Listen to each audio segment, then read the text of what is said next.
will be another critical turning point towards genuine transformational action at a time when already, as scientists have been warning for so long, we are seeing alarming tipping points being reached.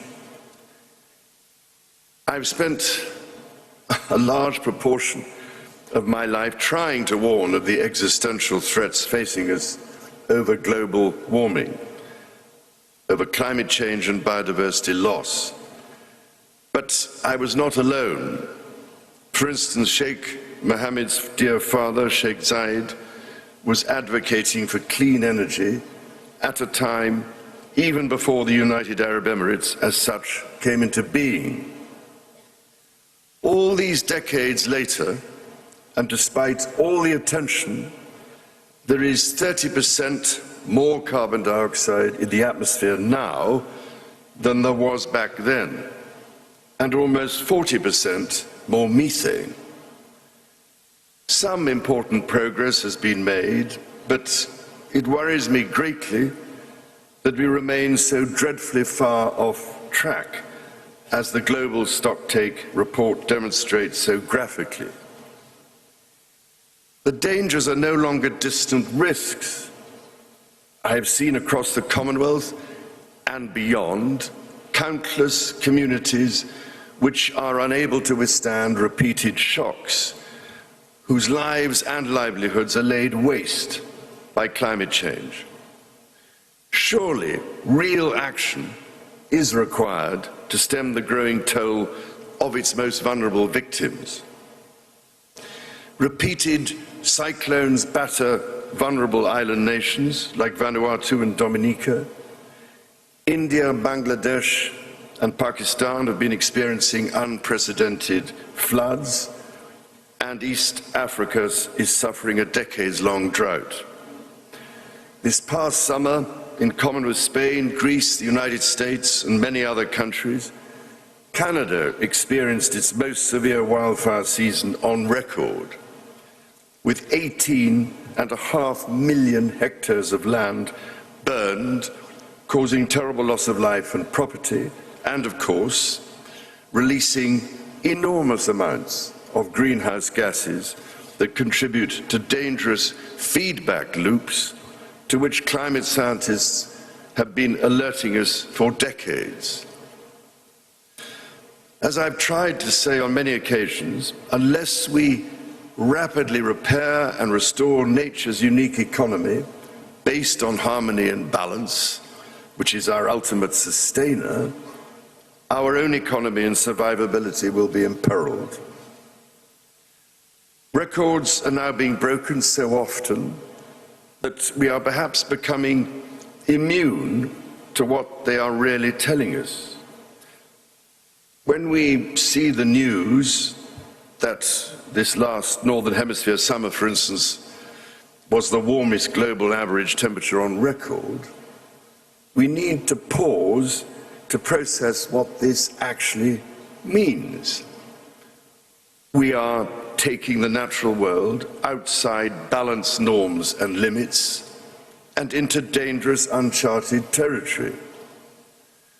We are carrying out a vast, frightening experiment of changing every ecological condition all at once, at a pace that far outstrips nature's ability to cope. As we work towards a zero-carbon future, we must work equally towards being nature positive. With what we are witnessing, our choice now is a starker and darker one. How dangerous are we actually prepared to make our world? Dealing with this is a job for us all. Change will come by working together and making it easier to embrace decisions that will sustain our world, rather than carry on as though there are no limits or as though our actions have no consequences. As you gather, ladies and gentlemen, for these critical negotiations, the hope of the world rests on the decisions you must take.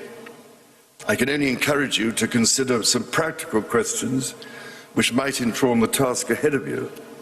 Firstly, how can our multilateral organizations, which were established at a different time for different challenges, be strengthened for the crisis we face?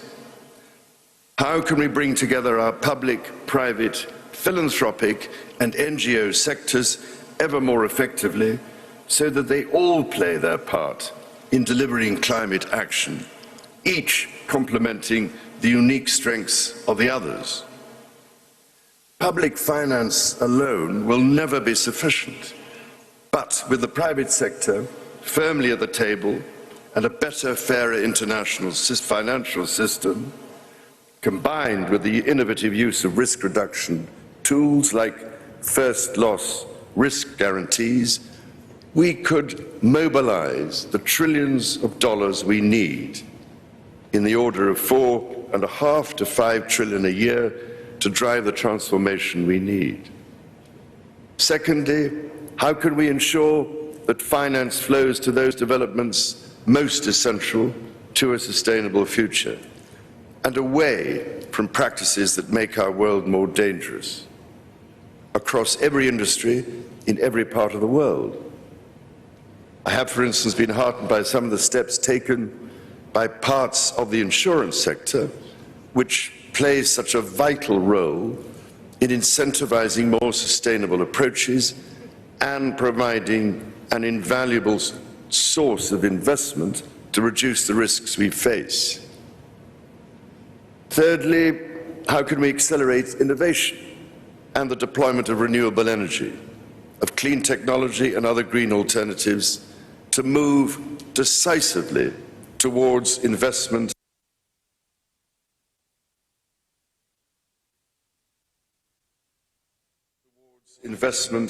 in this vital transition across all industries? For instance, how can we increase investments in regenerative agriculture, which can be a nature-positive carbon sink?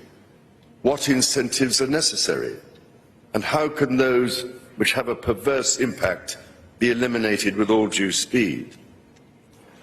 Fourthly, how can we bring together different solutions and initiatives to coherent long-term approaches across sectors, countries and industries?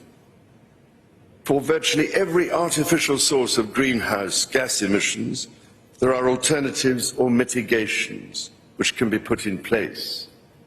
That is why it is encouraging to see industry transition plans being developed both nationally and globally, which will help each sector of our global economy onto practical pathways to a zero-carbon, nature-positive future. And, ladies and gentlemen, fifthly, how can we forge an ambitious new vision for the next 100 years?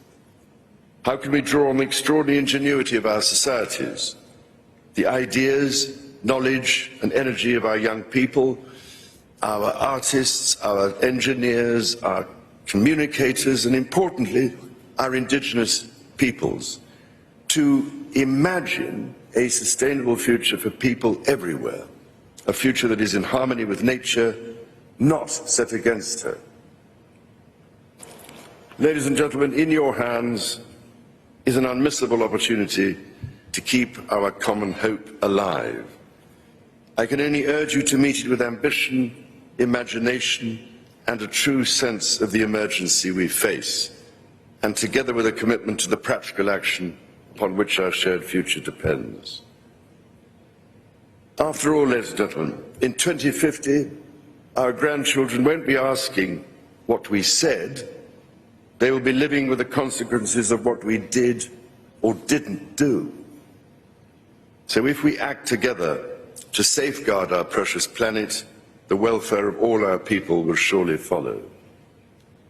And we need to remember too that the indigenous worldview teaches us that we are all connected, not only as human beings, but with all living things and all that sustains life. As part of this grand and sacred system, harmony with nature must be maintained. The earth does not belong to us, We belong to the earth.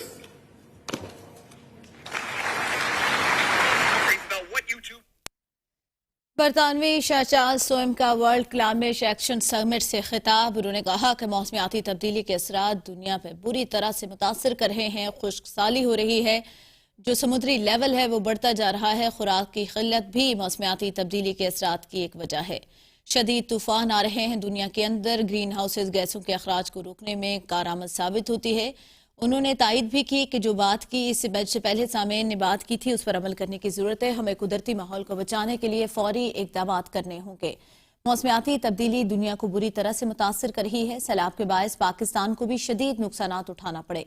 इससे पहले Antonio Guterres अक़वाम मुत्तहिदा के general secretary भी खिताब कर रहे थे। उनकी जानिब से भी यही कहा गया कि क्लाइमेट चेंज जो कि अमीर ममालिक है, तरक्याता ममालिक है, उनकी तरफ से यह किया जा रहा है, लेकिन गरीब मुल्क इसका खमियाजा भुगत रहे हैं। पाकिस्तान में पिछले साल में आने वाला सैलाब इसकी एक कड़ी है। खुश्क साली बढ़ती जा रही है। समुद्री जो लेवल है वो बढ़ता जा रहा है। दुनिया के अंदर खुराक की किल्लत भी सामने आ रही है। दुनिया को आलूदा तरीन कर दिया गया है। फासिल फ्यूल हमारी जमीन पर आग बरसा रहे हैं। दुनिया की बड़ी कंपनियों को माहौल दोस्त कारोबार की तरफ आना होगा। आपको बताएं, दुबई में कॉन्फ्रेंस ऑफ पार्टीज COP28 के मौके पर 2 रोजा क्लाइमेट समिट एक्शन इस वक्त जारी है।